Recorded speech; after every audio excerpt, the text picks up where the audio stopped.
મારા ધામમાં આયા છે ને એવા ભક્તોને મારા પ્રમાણ મળ્યા છે. એ ખુખાર મેલડીની વાત ના થાય.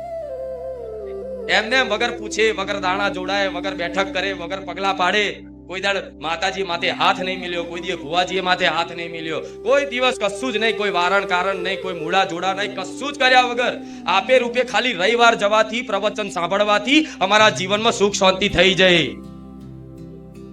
કઈ રાખજો, તર્ક ના કરતા, બુદ્ધિ ના વાપરતા, આટલી ભક્તિ કરું છું તો આવું કેમ, આ કરું નામ જપ કરું છું તો આવું કેમ, આ કેમ થયું, આ ઘટના કેમ બની, આ મને કેમ પ્રાપ્ત ના થયું, આ કેમ મારા જીવનમાંથી ગુમાઈ ગયું. શું આ બધી તર્ક બુદ્ધિ વાપરતા?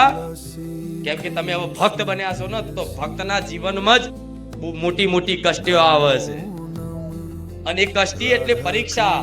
શું એ કષ્ટી એટલે પરીક્ષા, કસોટી. એ કસોટીના સમયગાળામાં વિશ્વાસ રાખજો, હું તમારી જોડે રહીશ. સુખી કરવાની જવાબદારી લીધી છે, ગેરંટી લીધી છે, અને ગેરંટી પૂરી કરવા વાળી ખુખાર મેલડી બેઠી છે. આ એમને મેળા થતા, અહીં કોઈ ખાલી મોજ શોખ કરે ફરવા હરવા આવતા નથી. એ ખુખાર મેલડીના ચમત્કાર જીવનમાં અનુભવ થાય છે ત્યારે આટલી ભીડ ભેગી થાય છે.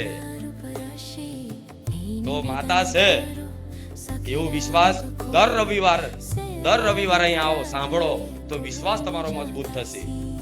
ગમે તેવી પરિસ્થિતિ આવશે ને તો તમને એ પરિસ્થિતિમાં દુઃખના લઈને નહીં રોવો તમે, પણ એ પરિસ્થિતિમાં તમે માતાનું સ્મરણ કરશો, ભગવાનનું સ્મરણ કરશો કે હે રામ વારી મેલડી, માં ત્યાં કીધું તું ને તું બધી પરિસ્થિતિનું ધ્યાન રાખશ. માં આજ મારી આવી પરિસ્થિતિ આવી જઈ છે ને મારા જીવનમાં, તો તું મારું ધ્યાન રાખશ, મને વિશ્વાસ છે, તું મને જોવે છે, મને વિશ્વાસ છે.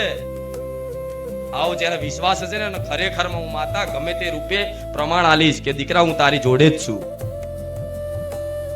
અને બધાને મળ્યા છે, મારા ધામમાં આયા છે ને એવા ભક્તોને મારા પ્રમાણ મળ્યા છે. એ ખુખાર મેલડીની વાત ના થાય. એમને વગર પૂછે, વગર દાણા જોડાય, વગર બેઠક કરે, વગર પગલા પાડે, કોઈ દાડ માતાજી માથે હાથ નહીં મિલ્યો, કોઈ દિવસ ભુવાજી માથે હાથ નહીં મિલ્યો, કોઈ દિવસ કશું જ નહીં, કોઈ વારણ કારણ નહીં, કોઈ મૂળા જોડા નહીં, કશું જ કર્યા વગર આપે રૂપે ખાલી રવિવાર જવાથી, પ્રવચન સાંભળવાથી અમારા જીવનમાં સુખ શાંતિ થઈ જાય.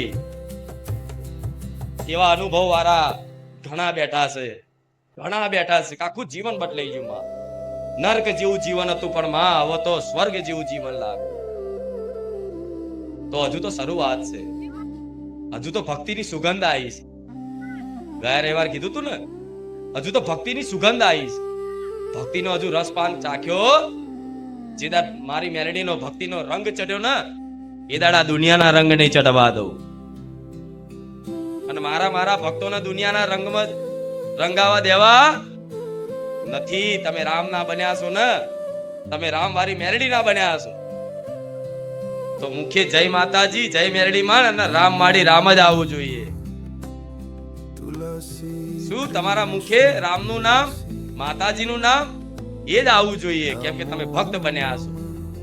તો દિવસમાં 1000 વખત રામનું નામ લેતા હશો ને, તો મારો રામ ખૂબ તમારી પર પ્રસન્ન છે. આવું મન માતા કહે. મારા રામચંદ્ર ભગવાન એવું કહે છે કે આ બારેજા ધામ આવનારા તમામ ભક્તો પર મારા રામની વિશેષ કૃપા થઈ છે, કેમ કે તમે મારી વાત માની અને રામનું નામ લો છો, રામનું નામ જપ કરો છો. કોઈ માળા કરે છે, કોઈ લેખન કરે છે, કોઈ મોબાઈલ થી જપે છે, પણ એક નામનો હિસાબ થશે. વિશ્વાસ રાખજો, મારી ગાદી રામથી જ ચાલે છે, રામ નામથી જ ચાલે છે ને. જ્યારથી આવું ત્યાંથી રામ રામ ને, અને ગાદી પૂરી ક્યારે થાય? રામ રામ ને. હા, તો રામમય વાતાવરણ કરી અને માતા રામ રામ રામ રામ કરતી કરતી આવતી હોય, તો આ રામથી જ આ માહોલ છે, રામથી જ આ શાંતિ છે, આ રામથી જ આ સુખ આનંદ છે. તો તમે તમારા જીવનમાં રામ લાવી દેશો ને, તો મને રામ વારી મેલડી ને હોમેથી તમે મન માતા ને તમારા ઘેર બોલાવશો. આટલું માતા કહું. રામ મારો તો એક જ આશા છે, બધા સુખી થઈ જાય. કે સુખની કામના માટે જ મને ખબર છે તમારા જીવનમાં કેવા કેવા દુઃખ છે, કેવા કેવા. તમે મને નહીં કહો ને તોય મને ખબર, બધાના અલગ અલગ જાતના.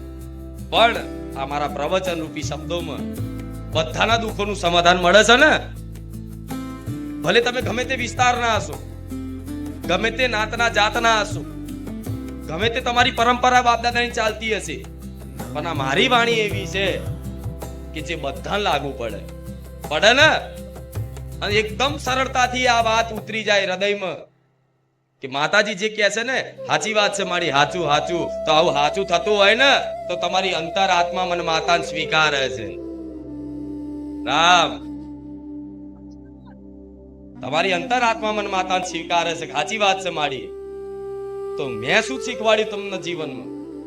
મેં કોઈ જંતર મંતર નહીં કર્યા, કોઈ વારણ કારણ નહીં કર્યા, કોઈ મૂળા જોડા નહીં બંધાયા, મેં તમારા ઘેર પગલાય નહીં પાડ્યા કોઈ દાડો, કે નહીં માથે હાથે મેલ્યો. અમુક ઘણા ભાવિકો એવા કોઈ દિવસ સ્ટેજ ઉપર આવવા નહીં મળ્યું છતાંય સુખી થઈ ગયા. તો મેં શું બતાવ્યું જીવનમાં? મેં જીવનમાં એ બતાવ્યું જીવન જીવવાની રીત. શું જીવન જીવવાની રીત? કે જીવન કેવું જીવવું જોઈએ, જીવન કઈ રીતે જીવવું જોઈએ. આ મેં શીખ આલી ને, આ મેં શીખ આલી ને. જેણે જેણે આ શીખને ગ્રહણ કરી, સાંભળી અને જીવનમાં અમલ કરીને, એને 6 મહિના નહીં થયા અને આપે રૂપે આખા એના ઘરનું વાતાવરણ, એના મનનું વાતાવરણ અને આખા જગતનું વાતાવરણ એનો આખું આનંદમય દેખાતું થઈ ગયું કે માં હવે અમને વિશ્વાસ છે કે અમે માં ડૂબવાના, હવે અમે તરી ગયા. તો વિશ્વાસ રાખજો. શું વિશ્વાસ રાખજો? તમે તરી ગયા, તમે તરી ગયા. કેમ? તમારા જીવનમાં રામ આવી ગયા છે, રામનું નામ આવી ગયું છે. કલયુગ કેવલ નામ આધારા, સુમીર સુમીર નર ઉતરી પારા. મતલબ કલયુગમાં ખાલી ભગવાનનું નામ જ તમારું કલ્યાણ